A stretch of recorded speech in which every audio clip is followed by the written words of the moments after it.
Namaskar, a warm welcome to World News, an Indian perspective on All India Radio. This is Nabanita Adhikari and with me is Nipunika Shahid bringing glimpses of the major developments of the day from across the globe.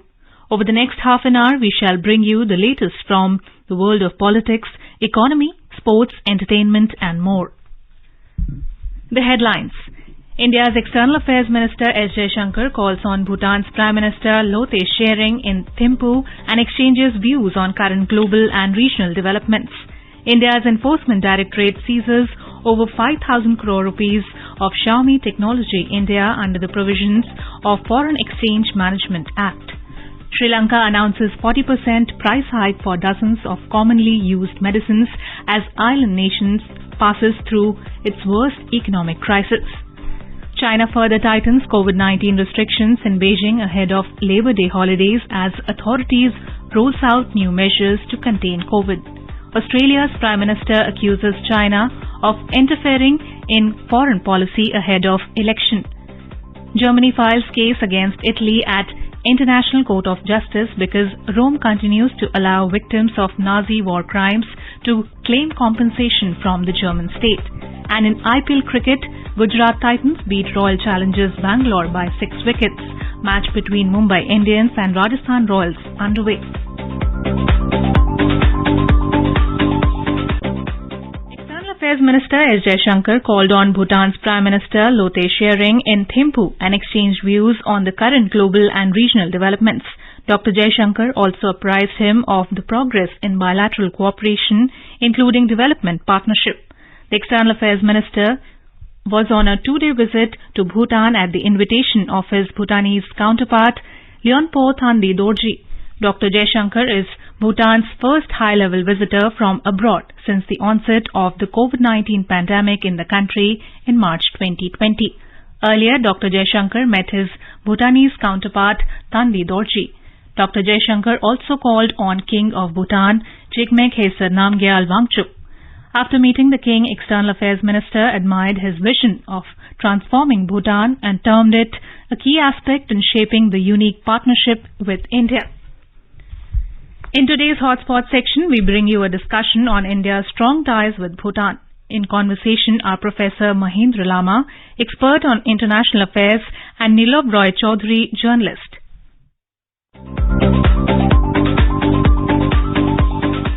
India's External Affairs Minister Dr. S. Jaishankar has just completed a 2-day visit to Bhutan on April 29th and 30th, primarily to inaugurate some connectivity projects, including 2 4-lane roads, but also to reaffirm the crucial importance of the India-Bhutan relationship. Today we are joined by Professor Mahendra Lama of the Jawaharlal Nehru University, who will guide us through and take us through the special contours of this relationship. Sir, could you please tell our listeners in what ways the India-Bhutan relationship so unique? India-Bhutan relations are diverse base, something like you can talk about cultural base, historical base. You can also talk economic, environmental, and to a large extent even strategic or the military basis for cooperations.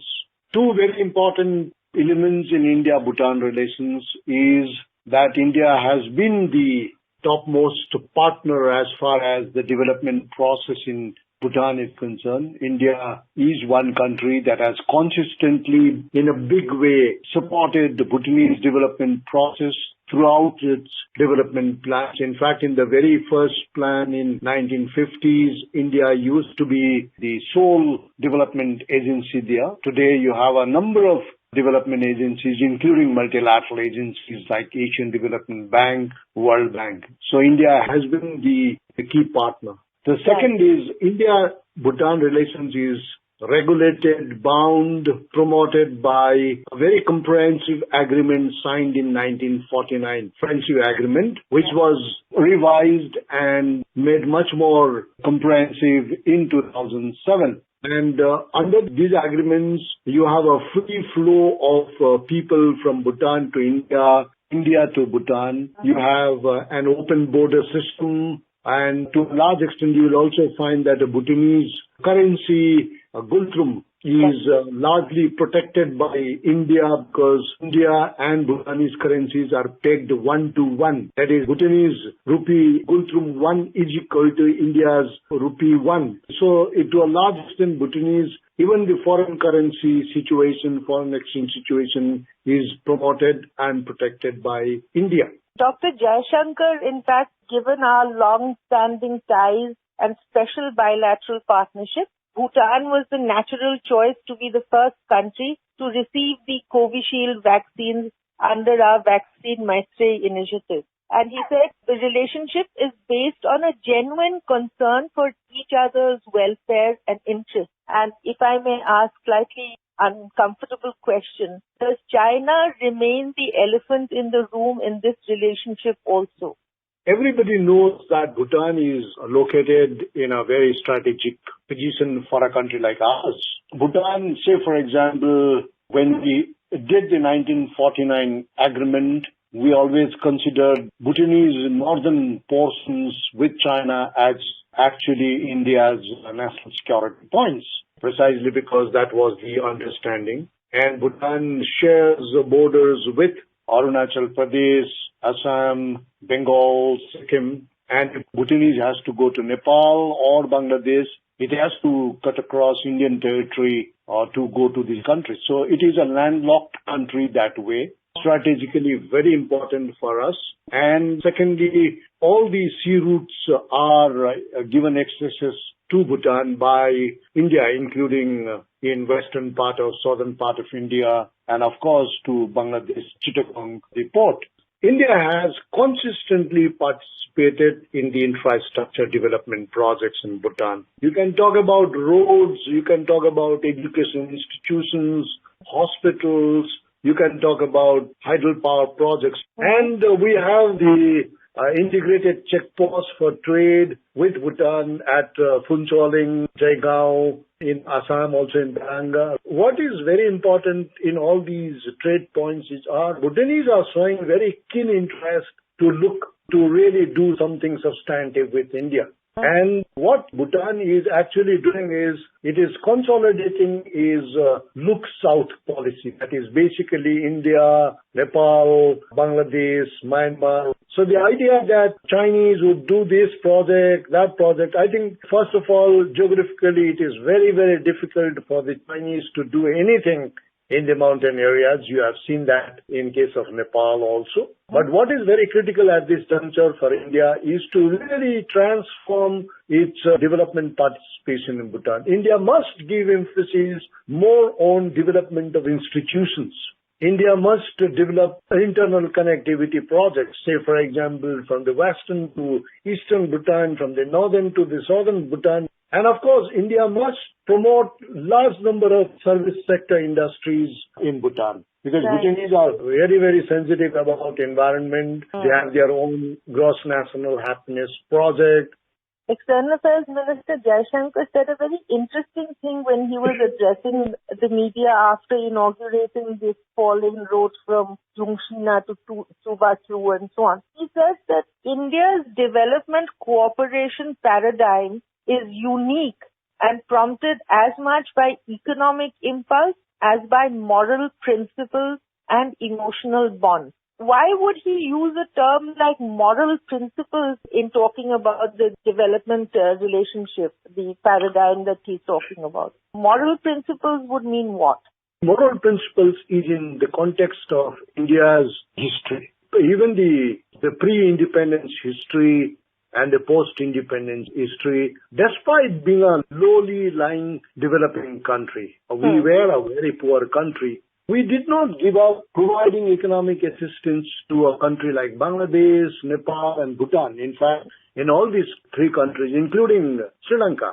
So our moral obligations lies in the fact that in the entire development philosophy, we have a principle of growing together. One. Secondly, we have a principle of collective self-reliance. And the third is, of course, we have a principle of supporting our neighboring countries. Even the history of Bhutan, history of Nepal, no country could really help them. Americans are far, far out. Japanese are far, far out. It is India which is just one step away from India's borders. And the fourth element in the entire process, of course, is there's so much of cultural homogeneity between India and Bhutan. The language part of it, the literature part of it, the philosophy, the Buddhism part of it, right? So many, it's almost strikingly similar food habits-wise. It may not be similar with the southern part of India or the west part of India, but it is strikingly similar with the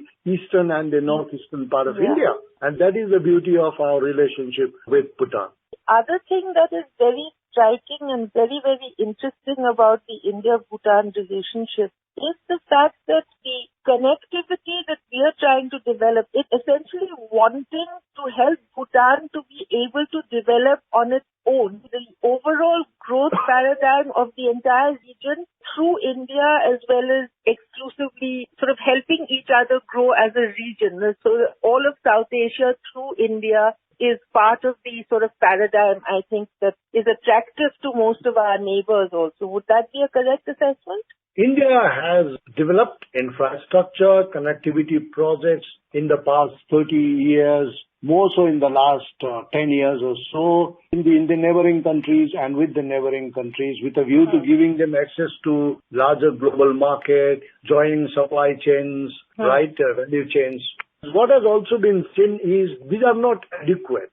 For example, Bhutan's, it was fine in 1990s and even in the last 10 years, first 10 years of this century. But today we have a Bhutanese population. You have a new generation in Bhutan who have much, much higher aspirations. And they have seen the global world, what is happening. One. Secondly, you have China in South Asia coming in a big way. You have seen how Chinese have done in Sri Lanka, where what they have done, what they have not, is of course debatable, but the way they have come to Bangladesh, to Burma, to Nepal, to Pakistan, it is something like we could never think 30 years back that this will be the situation like. And in order to deal with all these, India must have all big projects in mind. Small projects, incremental support would not do. Therefore, I think you can see in the last few years at least, India has started talking about big projects, totally road, waterways, electricity connectivity and all. And I think that is the only way to keep all these countries together as far as regionalism, sub-regionalism is concerned. Indeed. Thank you very much indeed, Professor Lama. Thank you very much. The Enforcement Directorate, ED, has seized over 5,551 crore rupees of Xiaomi Technology India Private Limited under the provisions of Foreign Exchange Management Act. Xiaomi India is wholly owned subsidiary of China-based Xiaomi Group.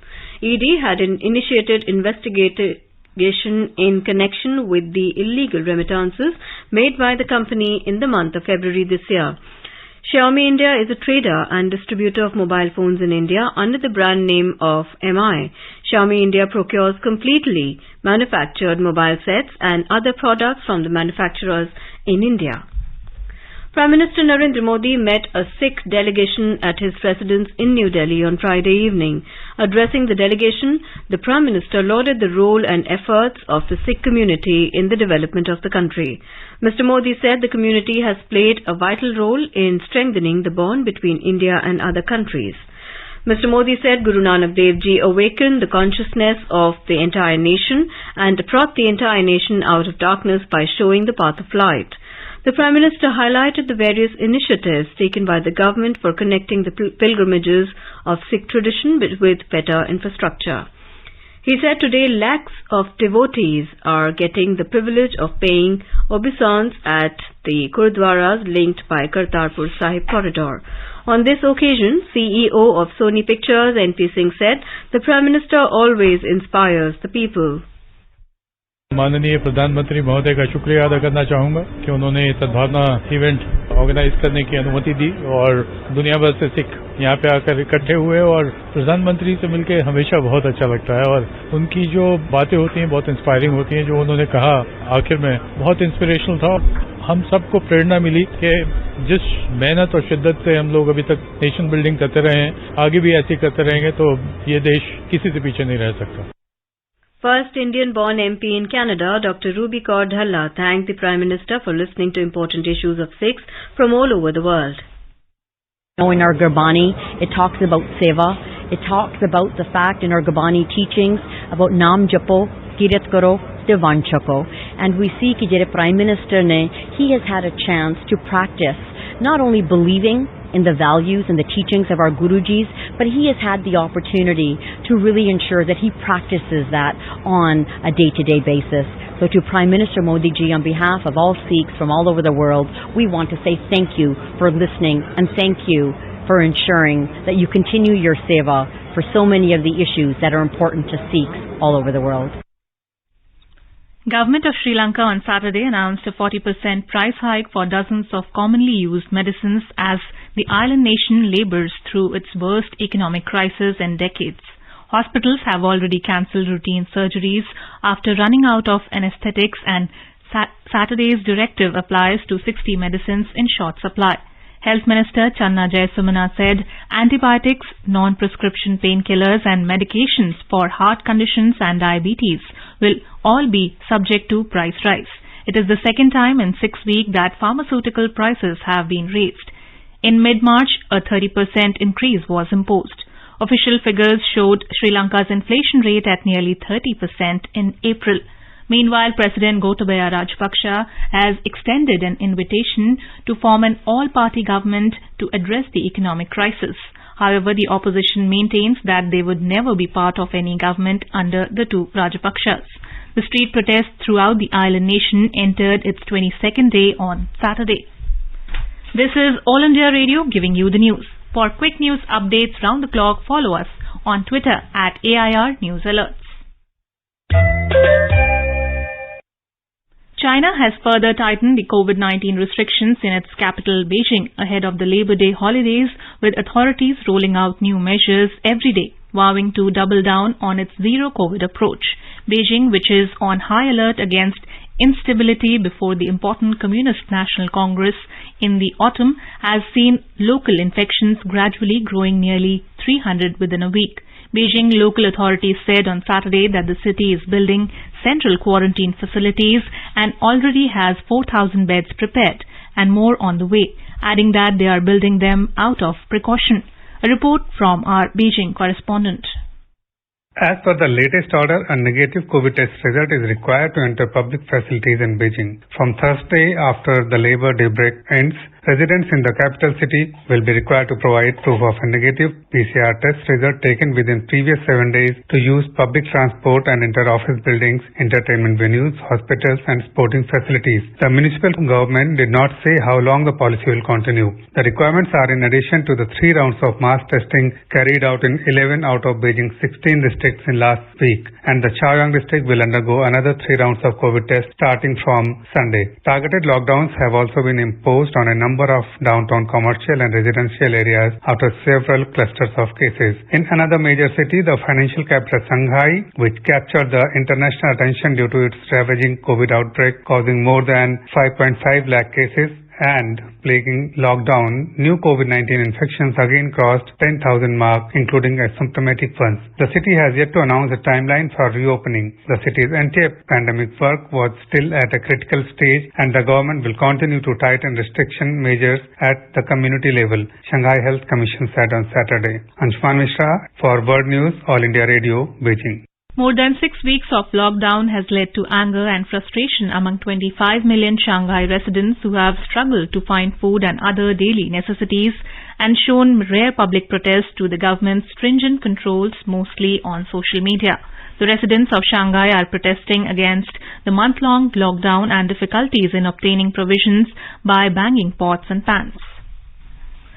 Australia's Prime Minister on Saturday accused China of form or record interference in foreign policy after his Home Secretary said Beijing's unveiling of a security deal with neighbouring Solomon Islands was timed to influence an election.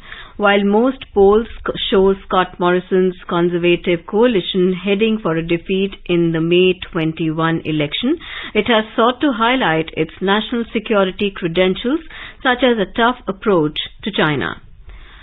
Morrison told reporters in Tasmania that he is very aware of the influence the Chinese government is trying to have in this country.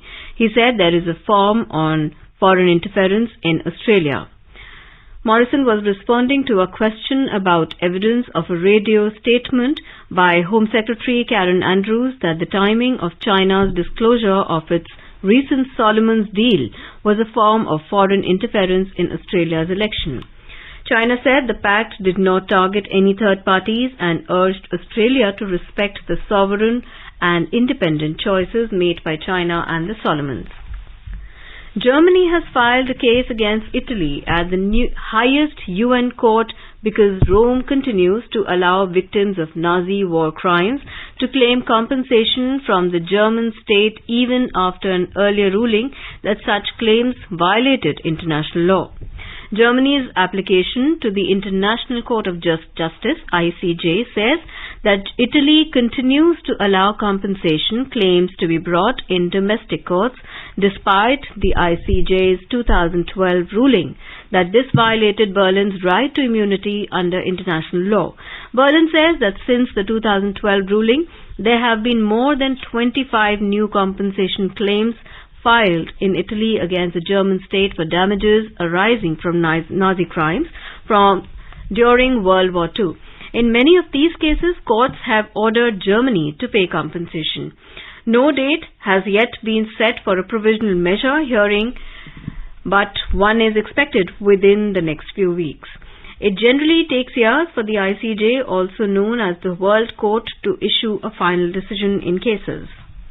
In Ecuador, President Guillermo Lasso has announced a state of emergency for 2 months in 3 provinces with the highest registered levels of violence due to drug trafficking. According to media reports, under the state of emergency, he had ordered the mobilization of 4,000 police and 5,000 military personnel to the provinces. A curfew will also be enforced between 11 p.m. and 5 a.m. for certain areas. Drug trafficking in Ecuador has led to an increase in crime, which has left 1,255 people dead since the start of the year, according to official figures. In Canada, police arrested several people in the capital, Ottawa, on Friday after a march by hundreds of bikers, pedestrians and cars. Ottawa police said in a tweet that several people had been arrested and that officers remained on scene to maintain safety. The police also said that several vehicles attempted to occupy a downtown parking lot, though all but one left. Venus and Jupiter will be millions of miles apart, but from Earth they are appearing close to colliding this Saturday. This planetary conjunction happens annually, but this year they will appear much closer than usual. It is worth noting that the same spectacle would not occur again like this until 2039. After Saturday, the two planets will go their separate ways as they drift apart in the coming days. The actual orbit of the planets are about 430 million miles apart, but their apparent alignment seen from Earth gives the illusion that they are touching. The peak time to see it was Saturday at around 5 British Summer Time, but it will still be visible on Sunday and in the coming days as the planets slowly move apart. And now let us take a look at the major developments around the world as reported in the foreign press. Let us take a look at the press reports on China. The Guardian writes an estimated 340 million people in at least 46 cities are under some form of lockdown or restrictions in China. The New York Times observes that Elon Musk's ties to China could create headaches for Twitter. Musk has invested heavily in China, where officials are willing to influence or punish companies that cross political red lines. Washington Post writes that China increases aggressive efforts to deport fugitives, including Uyghurs. Now let's have a look at the press reports on Bangladesh. The National Moon Sighting Committee of Bangladesh will meet on Sunday evening to fix the date of Eid al-Fitr, reports Daily Star. Bangladesh has issued a special notification this year mandating that only persons below the age of 65 will be considered eligible for Hajj in 2022, reports BSS. Bangladesh reported 0 COVID deaths and 17 cases across the country on Saturday, reports the Business Standard. Now let's have a look at the press reports on Nepal.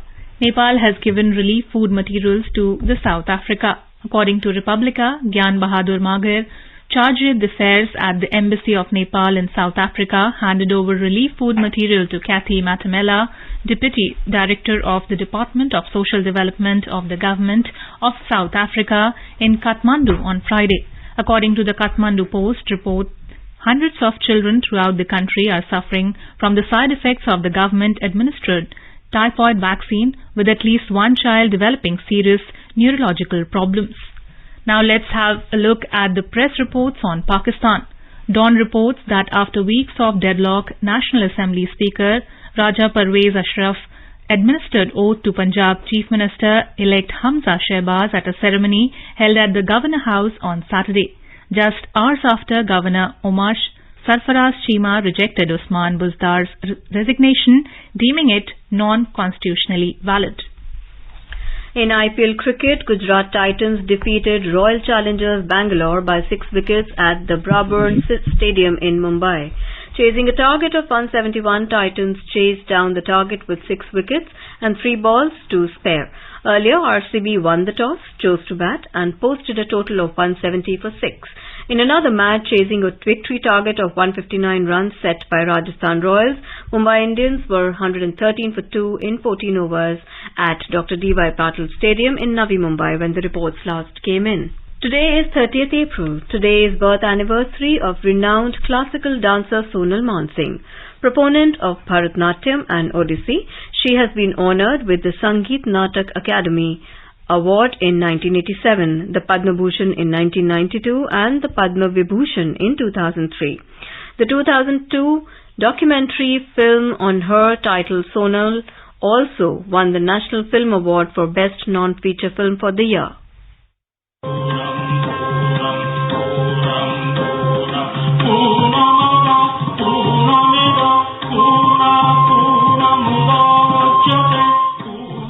In 2018, she was honoured with Sangeet Natak Akademi Fellowship, also known as Akademi Ratna, for her contribution in the field of performing arts.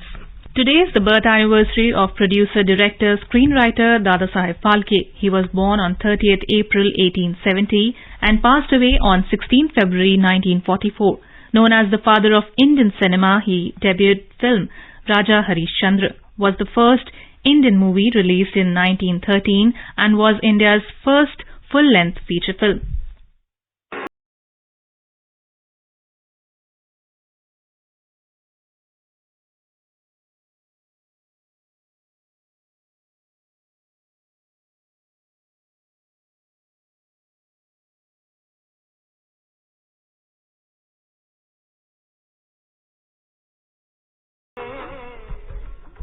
Dadasaheb Phalke made 95 feature-length films and 27 short films in his career spanning 19 years until 1937. The Dadasaheb Phalke Award, awarded for lifetime contribution to cinema by the Government of India, is named in his honour. A quick look at the headlines once again.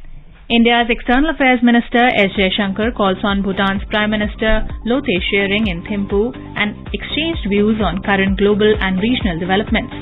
India's Enforcement Directorate seizes over 5,000 crore rupees on Xiaomi Technology India under the provisions of Foreign Exchange Management Act. Sri Lanka announces 40% price hike for dozens of commonly used medicines as island nation passes through its worst economic crisis. China further tightens COVID-19 restrictions in Beijing ahead of Labor Day holidays as authorities rolls out new measures to contain COVID. And in IPL cricket, Gujarat Titans beat Royal Challengers Bangalore by 6 wickets. Match between Mumbai Indians and Rajasthan Royals underway. And now, before we end, let us listen to Mahatma Gandhi's favourite bhajan, Vaishnavajan, by artists from Sudan.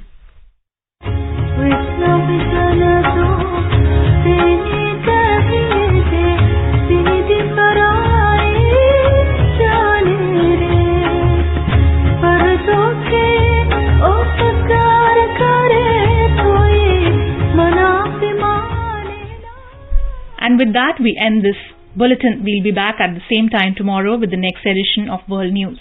Good night.